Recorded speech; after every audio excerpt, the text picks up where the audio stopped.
Student, मैं सुशील पटेल आपके अपने यूट्यूब चैनल फिजिक्स क्लासेस में आपका स्वागत करता हूं। आज हम पढ़ने वाले हैं फिजिक्स कक्षा 11 के चैप्टर 2 मापन एवं मात्रक। जैसा कि हमने पिछले वीडियो में पढ़ा था मापन एवं मात्रक के बारे में, मात्रकों की पद्धतियां। ठीक है, मात्रकों की पद्धतियों में 4 पद्धतियां पढ़ी थी। सबसे पहले पढ़ी थी अपन ने सीजीएस पद्धति, दूसरी पढ़ी थी एमकेएस, तीसरी पढ़ी थी एफपीएस और चौथी पढ़ी थी एसआई। कौन सी पढ़ी थी? एसआई पद्धति। आज हम एसआई पद्धति को आगे बढ़ाते हुए एसआई पद्धति की कुछ मूल मात्रक और उनके संकेतों के बारे में जानते हैं। ठीक है, क्या जानते हैं? एसआई पद्धति के कुछ मूल मात्रक और उनके संकेत। तो हम आज का टॉपिक क्या है अपना? एसआई पद्धति में मूल मात्रक तथा उनके संकेत। अब एसआई पद्धति में मूल मात्रक अपन ने पढ़ा था। एसआई पद्धति में मूल राशियां कितनी होती हैं? 7।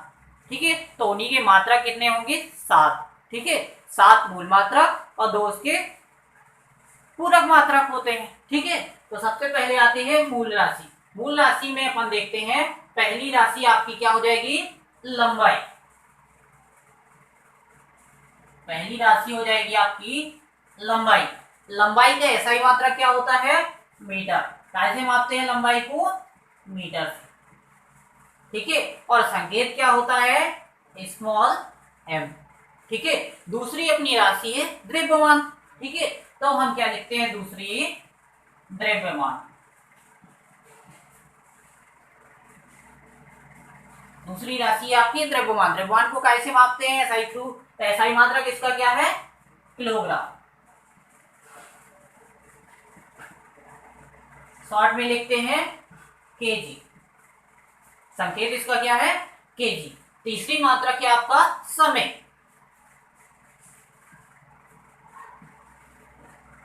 समय का मात्रक क्या होता है? एसआई मात्रक सेकेंड। संकेत क्या हो जाएगा? Small S.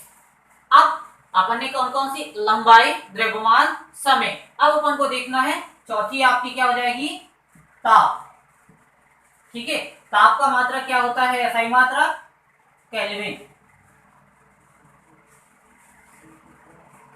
ताप का एसआई मात्रक केल्विन। संकेत में हो जाएगा कैपिटल के। ठीक है, कि कौन सी? अपन ने लंबाई, द्रव्यमान, समय, ताप। अब आपकी है विद्युत धारा। विद्युत धारा, कभी कभार इसको क्या बोल देते हैं? केवल धारा के नाम से। विद्युत धारा का मात्रक क्या है? एम्पियर। एम्पियर। संकेत हो जाएगा आपका कैपिटल ए। ठीक है, तो इस प्रकार से 1 2 3 4 5। अब आपकी है ज्योति तीव्रता।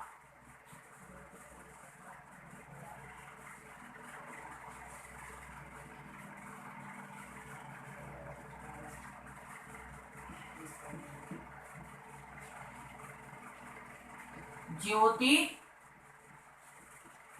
तीव्रता। ठीक है, ज्योति तीव्रता को कैसे मापा जाता है? एस का एसआई मात्रक है कैंडेला। कैंडेला। इसका संकेत हो जाएगा स्मॉल में सीडी। ठीक है, अब आपका 1 2 3 4 5 6। अब आपकी लास्ट 7वीं बचती है आपकी पदार्थ की मात्रा। पदार्थ की मात्रा। पदार्थ की मात्रा का एसआई मात्रक होगा मोल। कैसे मापेंगे इसको? मोल से। संकेत हो जाएगा MOL।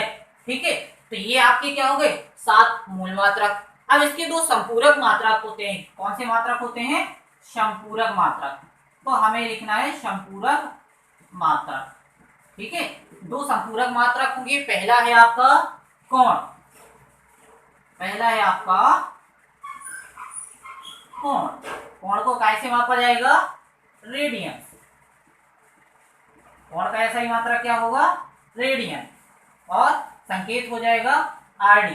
ठीक है, फिर इसके बाद आपका दूसरा संपूरक मात्रक होता है घन कोण। ठीक है, इसका ऐसा ही मात्रक होता है स्टेरेडियन।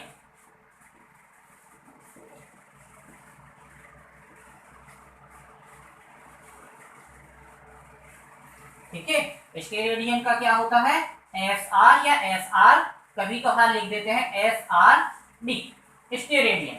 ठीक है, इस प्रकार से ये हो जाएंगे आपके 7 एसआई मात्रक और 2 उनके संपूरक मात्रक। तो एसआई मात्रक याद हो जाएंगे, पहला है लंबाई, लंबाई का मात्रक है मीटर, संकेत हो जाएगा स्मॉल है। दूसरा है द्रव्यमान, द्रव्यमान का मात्रक हो जाएगा किलोग्राम और संकेत है स्मॉल केजी। तीसरा है समय, समय का मात्रक है सेकेंड और संकेत है स्मॉल एल।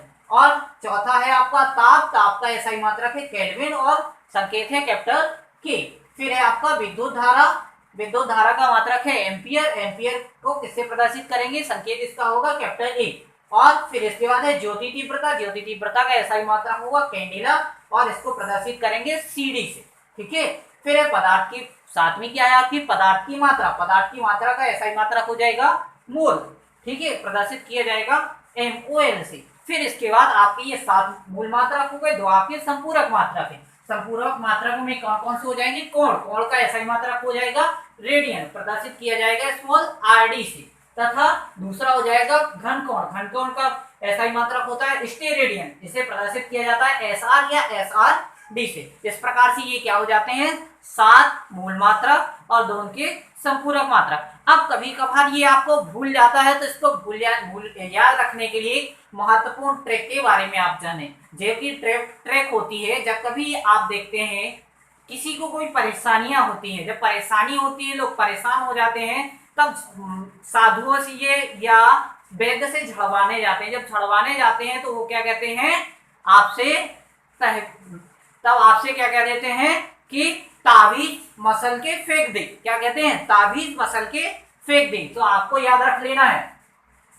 शॉर्ट में क्या हो जाएगा इसका याद करने के लिए तरीका, ताबीज मसल दे। ठीक है, क्या होगा ताबीज मसल दे या ताबीज मसल के फेंक दे। ठीक है, ता से हो जाएगा ता। ठीक है, ता से हो जाएगा ता, ताप का एसआई मात्रक केल्विन। ठीक है, संकेत के। दूसरा हो जाएगा बी, बी से हो जाएगा आपका विद्युत धारा, विद्युत धारा का मात्रक एम्पियर, संकेत स्मॉल ए। तीसरा आपका जा, जा अर्थात ज्योति की तीव्रता, ज्योति की तीव्रता का मात्रक कैंडेला, संकेत सीडी। ठीक है, फिर थोड़ा सा ध्यान रखना है, माँ अर्थात यहाँ आपका एक याद रखने के लिए, माँ अर्थात मोल, मोल क्या है पदार्थ की मात्रा, संकेत है MOL। फिर इसके बाद सा, सा अर्थात क्या हो जाएगा आपका समय, समय का मात्रक सेकेंड, सेकेंड संकेत S। और फिर इसके बाद ला, ला अर्थात लंबाई, लंबाई का मात्रक मीटर, संकेत M। और इसके बाद दा, दा अर्थात द्रव्यमान, द्रव्यमान का मात्रक किलोग्राम, किलोग्राम संकेत केजी। तो केवल आपको एक चीज बस याद रखना, माँ, माँ अर्थात यहाँ पर आपका क्या जाता है एसआई मात्रक में मोल, बाकी सबसे ता अर्थात ताप, बा अर्थात विद्युत धारा, जा अर्थात आपका क्या हो जाएगा ज्योति तीव्रता। ठीक है, सा और मा अपन ने देख लिया मूल, और इसके अलावा सा अर्थात समय, ला अर्थात लंबाई, दा अर्थात द्रव्यमान। ठीक है, इस प्रकार से ये कंप्लीट करना है, आपको याद रखना है। ठीक है, एक ट्रिक हो गई। इसके अलावा यदि नहीं याद होता है तो आपको याद रख लेना है दूसरी ट्रिक। दूसरी ट्रिक में होता है आपका सबके पहले वर्ड ले लेना, ला द्रा स त, लद्र सता बीज्यो, अर्थात ला से लंबाई, ठीक है, दा से द्रव्यमान, सा से समय, ठीक है, ता से ताप, बी से विद्युत धारा, ठीक है, और ज्यो से ज्योति तीव्रता, और पा से पदार्थ की मात्रा। ठीक है, इस तरीके से ये आपके कंप्लीट हो जाएंगे। या तो आप उससे याद कर लें या फिर इससे याद कर लें, इस तरीके से आपको ये भूलेगा नहीं। ठीक है, अभी अपन लोगों ने पढ़ा एसआई पद्धति में मूल मात्रक और उनके संकेत। ठीक है, मूल राशियां, उनके मात्रक व संकेत। अब बात आती है एसआई पद्धति की विशेषताएं क्या होंगी।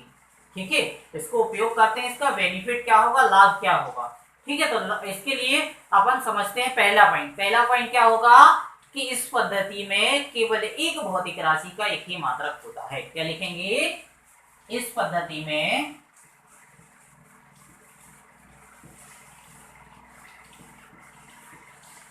एक भौतिक राशि का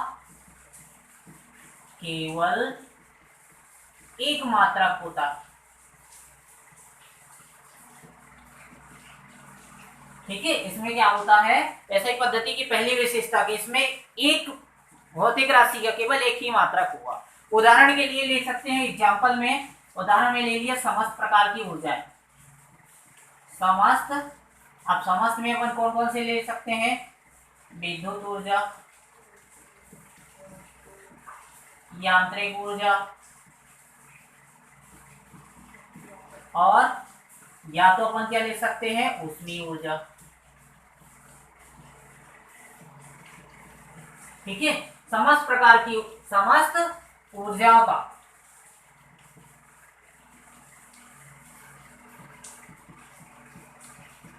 ऐसा ही मात्रक जूल होता है। ठीक है, मतलब इसमें जितनी भी ऊर्जा है समस्त ऊर्जाओं का ऐसा ही मात्रक जूल ही होगा। जबकि एमकेएस में,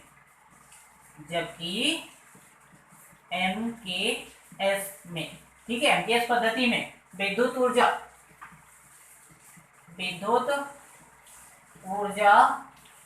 का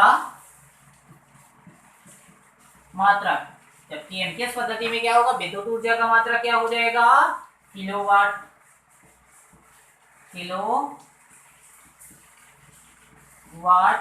घंटा। ठीक है, अब यांत्रिक ऊर्जा का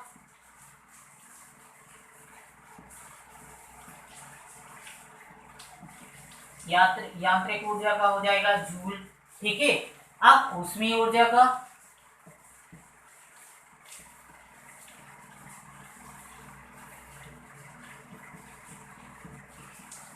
मात्रक, ऊष्मीय ऊर्जा का मात्रक कैलोरी।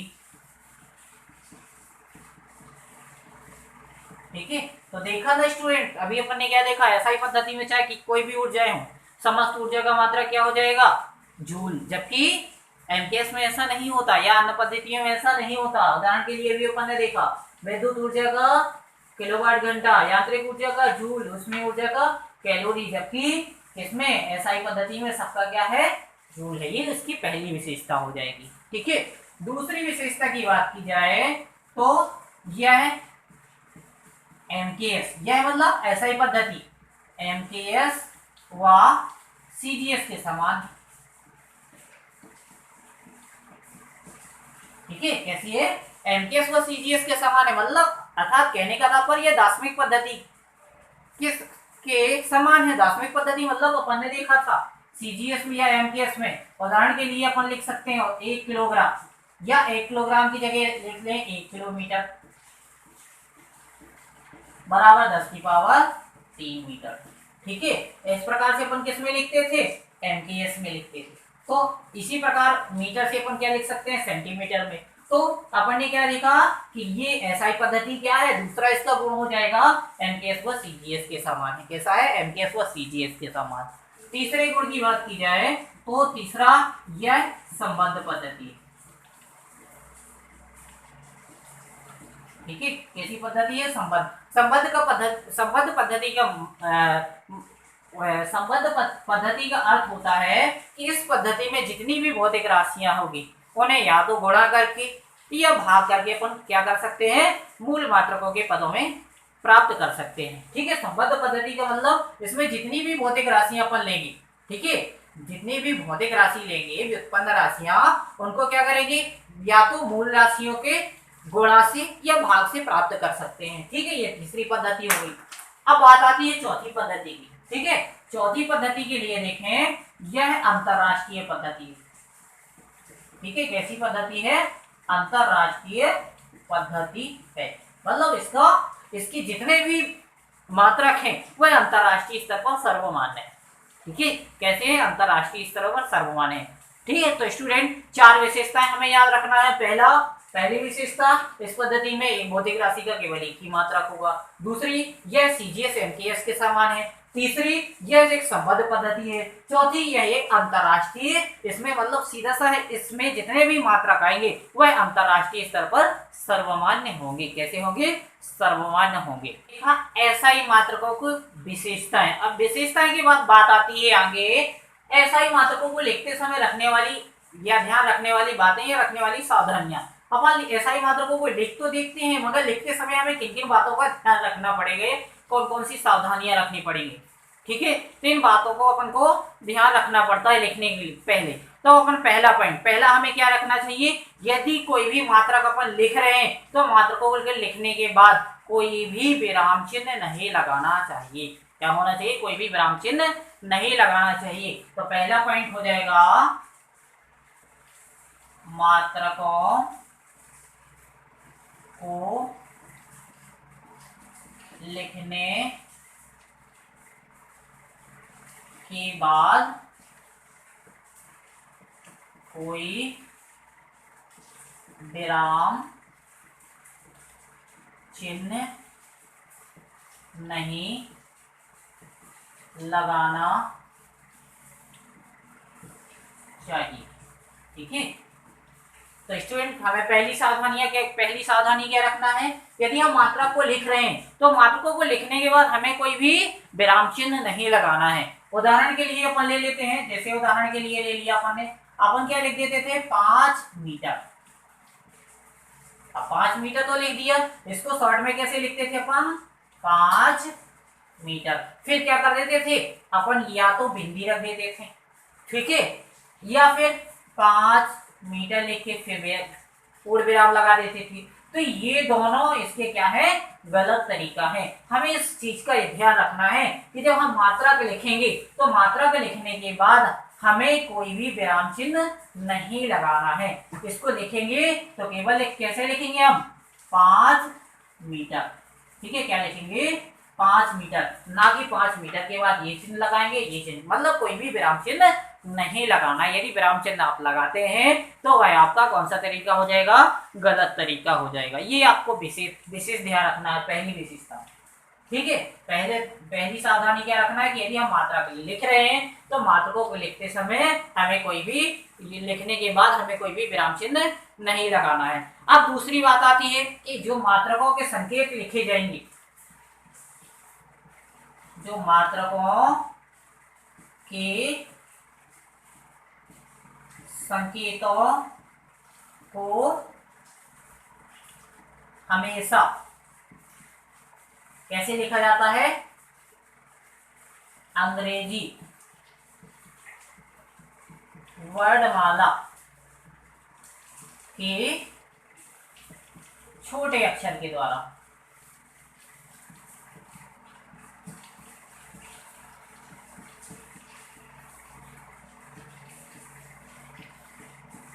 ठीक है, हमेशा याद रख लेना, यदि आप मात्रक लिख रहे हो और मात्रकों का संकेत लिख रहे हो तो आपको हमेशा क्या याद रखना, अंग्रेजी वर्णमाला के छोटे शब्दों से।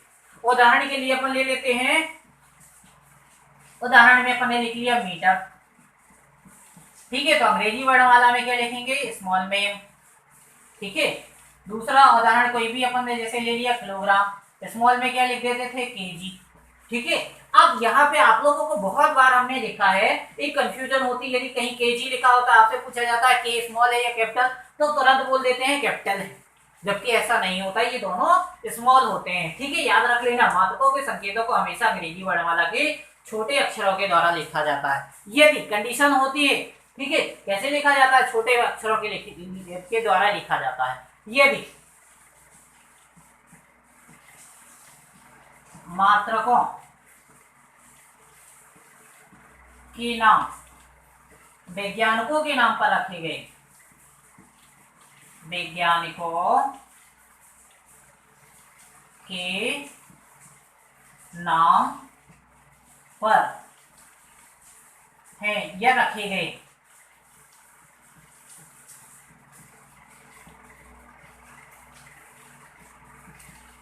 तब हमें मात्रकों के संकेतों को अंग्रेजी वर्णमाला के कैसे वर्ड से, मात्रकों के संकेतों को कैपिटल लेटर से, मतलब सीधा सा अपन क्या लिखेंगे, अपन अंग्रेजी वर्णमाला के कैपिटल लेटर या बड़े अक्षरों के द्वारा, बड़े अक्षर के द्वारा लिखा जाना चाहिए। ठीक है, अभी तो मैंने पहले क्या बताया था आपको कि यदि मात्रकों का संकेत लिखते तो उसे हमेशा अंग्रेजी वर्णमाला के छोटे अक्षरों में लिखा जाना चाहिए। मगर दूसरी कंडीशन है, यदि मात्रकों के नाम वैज्ञानिकों के नाम पर रखे गए हैं या वैज्ञानिकों के नाम से पर आते हैं, तब हमें जो मात्रक के संकेत लिखना है उसे हमें अंग्रेजी वर्णमाला के बड़े अक्षर के द्वारा लिखेंगे। उदाहरण के लिए आपने देखा होगा, उदाहरण एम्पियर, एम्पियर हमेशा एम्पियर में कैपिटल ए लिखा जाता है। केल्विन,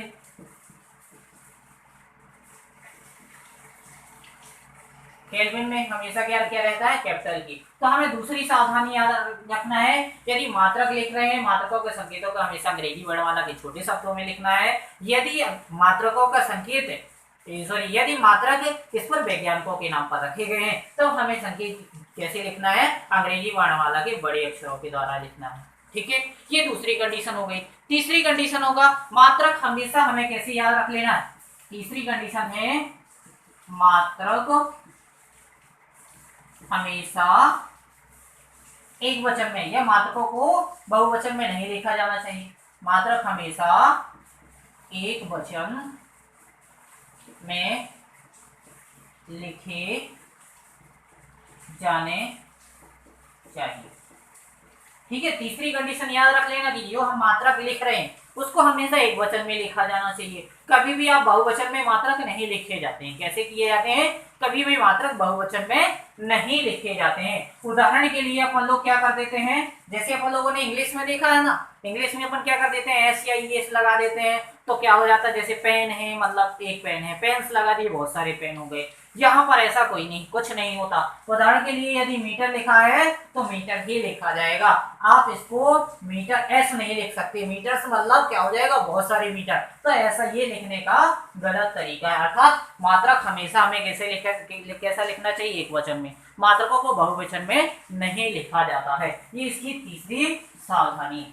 ठीक है, कितनी सावधानी हो गई, 3 सावधानियां। अब हमें चौथी सावधानी याद रखना है। चौथी सावधानी होगी, चौथी सावधानी क्या होगी आपकी, यदि अपन मात्रक लिखें, मात्रकों का पूरा नाम लिखते समय, यदि अपन मात्रा का पूरा नाम लिखें तो लिखते समय समस्त अक्षर, कैसे अक्षर, जितने भी अक्षर हैं समस्त अक्षर स्मॉल होने चाहिए। कैसे होने चाहिए, छोटे होने चाहिए। ठीक है, मतलब यदि मात्रक लिख रहे हैं तो उसके समस्त अक्षर हमें पूरा ना, यदि हम मात्रक का पूरा अंग्रेजी में लिख रहे हैं तो उसके समस्त अक्षर कैसे होने चाहिए, स्मॉल में। उदाहरण के लिए ले लें अपन, उदाहरण के लिए अपन ने लिखा मीटर, METER मीटर, जबकि अपन ऐसा नहीं लिख सकते कि METER। ठीक है, ये इसका गलत तरीका हो जाएगा। दूसरा, इसी प्रकार से दूसरा उदाहरण ले लें, एम्पियर। ठीक है, AMPERE एम्पियर, इसको ना कि ऐसे नहीं लिख सकते, ना कि AMPERE, ये इसका गलत तरीका हो जाएगा। क्योंकि अपन लोग अधिकतर यही करते हैं। अपन लोग क्यों करते हैं, क्योंकि अपन ने क्या किया है, अंग्रेजी के वर्णमाला में पढ़ा है। क्या पढ़ा है अंग्रेजी के वर्णमाला में, कि जो अंग्रेजी का जो अंग्रेजी में अक्षर लिखे जाते हैं या जो शब्द लिखे जाते हैं उसका पहला वर्ड हमेशा कैपिटल में लिखा जाता है। वो तो अपन वही गलती करते हैं, जबकि भौतिकी में ऐसा नहीं होता है। ये चीज विशेषकर याद रख लेना, ये मिस्टेक सबसे ज्यादा होती है। क्या करते अपन, यदि मात्रा का पूरा नाम लिखते हैं तो हमेशा सभी समस्त वर्ड स्मॉल लेटर में लिखे जाने चाहिए। कैसे लिखे जाने चाहिए, स्मॉल लेटर में। तो ये चौथी सावधानी हो जाएगी। अब आती है 5वीं सावधानी, यदि 2 या 2 से अधिक पूर्वलग्न लिखे जाए। ठीक है, मात्रकों में दो या दो से अधिक पूर्व लग्न नहीं लगाना चाहिए या नहीं लिखना चाहिए। उदाहरण के लिए यदि हम ले लें, उदाहरण में ले लिया अपन ने 10 की पावर -12 फेरेड। ठीक है, क्या ले लिया अपन ने 10 की पावर -12 फेरेड। तो मात्रकों को दो या दो से अधिक पूर्व लग्न नहीं लगाना चाहिए। उदाहरण के लिए ले लिया 10 की पावर -12 फेरेड। तो जब 10 की पावर -12 फेरेड ले लिया तो इसको अपन को ऐसा नहीं लिखना चाहिए। कैसे? अपन 10 की पावर 12 को लिख सकते हैं, माइक्रो माइक्रो मिला दे, मतलब आपका माइक्रो मतलब 10 की पावर 6, माइक्रो मतलब 10 की पावर 6। तो क्या हो गया 10 की पावर 12, आधार समान हो तो घातें जुड़ जाती है फेरेड। तो ऐसे नहीं लिखना चाहिए। इसको कैसे लिखना चाहिए? 10 की पावर 12 को अपन क्या लिखते हैं? पिको, और फेरेड है तो फेरेड। कैसे लिखना चाहिए? पिको फेरेड, ऐसे लिखना चाहिए, ना कि ऐसे। ठीक है, मतलब जब अपन कोई भी मात्रक लिखते हैं तो मात्रकों को लिखने में जो पूर्व लग्न लगाए वो पूर्व लग्न को दो या दो से अधिक बार नहीं लगाना चाहिए। ये भी हमें विशेषकर सावधानी रखनी है। अब बात आती है छठवीं। ठीक है, छठवीं हमें याद रख लेना है, जब अपन क्या करते हैं दो या दो से अधिक मात्रकों का गुणा या भाग देते हैं। ठीक है, क्या करते हैं? दो या दो से अधिक मात्रकों का गुणा या भाग से प्राप्त मात्रक को, यदि हम क्या करें दो या दो से अधिक मात्रकों का गुणा करें या भाग करें, तो जो प्राप्त मात्रक होगा उसको हमेशा क्या करना चाहिए? प्राप्त मात्रकों को घातांक के रूप में लिखा जाता है। कैसे लिखा जाता है? घातांक के रूप में लिखा जाता है। कैसे लिखा जाता है? घातांक के रूप में लिखा जाता है। ठीक है, कैसे लिखा जाएगा? घातांक के रूप में। और साथ साथ में एक और सावधानी रखना है। क्या रखना है? कि यदि अपन जो मात्रक लिखेंगे, प्राप्त मात्रक जो होंगे, प्राप्त मात्रकों के बीच रिक्त स्थान छोड़ना चाहिए।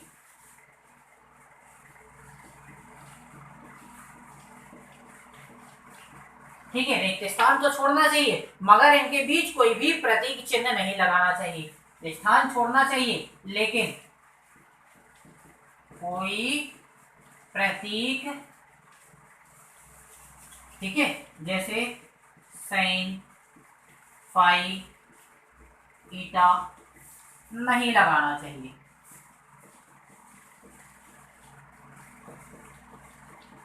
ठीक है, याद रख लेना है हमें। ये छठवीं सावधानी हो जाएगी आपकी। ये 6 सावधानियां हो गई। ठीक है, तो स्टूडेंट इस प्रकार से हमें कितनी सावधानी रखना है? 6 सावधानियां। 6 सावधानियां में पहली कि यदि हम कोई भी मात्रक लिखते हैं उसके बाद हमें कोई भी विराम चिन्ह नहीं लगाना चाहिए, ये पहली सावधानी रखना है। दूसरी, जितने भी मात्रक लिखे जाते हैं समस्त कैसे लिखे जाते हैं? मात्रकों के संकेत जो लिखे जाएंगे वो स्मॉल लेटर में, मगर यदि वो किसके वैज्ञानिकों के नाम पर है तो हमें कैसे लिखना है? कैपिटल लेटर में। ये हो जाएगी 2 सावधानियां। ठीक है, अब आती है तीसरी सावधानी की। तो तीसरी सावधानी आपकी क्या हो जाएगी? तीसरी सावधानी में आपको याद रख लेना है कि मात्रक हमेशा कैसे लिखा होना चाहिए? हमेशा एक वचन में। मात्रकों को कभी बहुवचन में नहीं लिखा जाना चाहिए। कैसा? बहुवचन में नहीं लिखा जाना चाहिए। चौथी बात आती है, चौथी है मात्रक का यदि हमें पूरा नाम लिखना है अंग्रेजी में तो हमें उसके समस्त वर्ड जो लिखना होगा वो हमेशा स्मॉल लेटर में लिखना चाहिए। ठीक है, उदाहरण ले लिया अपन ने। पांचवा है आपका मात्रक में दो या दो से अधिक यदि पूर्व लग्न हमें नहीं लगाना चाहिए। सीधा सीधा पांचवा में यदि क्या है? दो या दो से अधिक पूर्व लग्न नहीं लगाना चाहिए। छठवां, दो या दो से अधिक यदि गुणा या भाग से अपन को मात्रक प्राप्त होता है तो उसके मात्रकों को हमें कैसे लिखना चाहिए? घातांक रूप में लिखना चाहिए। किस रूप में लिखना चाहिए? घातांक रूप में लिखा जाना चाहिए। मगर और साथ साथ में उनकी कुछ खाली स्थान छोड़ देना चाहिए। खाली स्थान छोड़ने के साथ साथ ही उनके बीच में कोई भी प्रतीक चिन्ह नहीं लगाना चाहिए। ये चीजें हमें याद रखना है। ये 6 सावधानियां हैं आपकी। ठीक है, तो स्टूडेंट कैसी लगी मेरी वीडियो? यदि वीडियो अच्छी लगी हो तो आप लाइक करें, शेयर करें और सब्सक्राइब करना ना भूलें। साथ ही साथ आप बेल आइकन का बटन जरूर दबाएं जिससे मेरे द्वारा बनाई गई नई वीडियो आप का अपडेट आपको मिलता रहे। थैंक यू, धन्यवाद स्टूडेंट।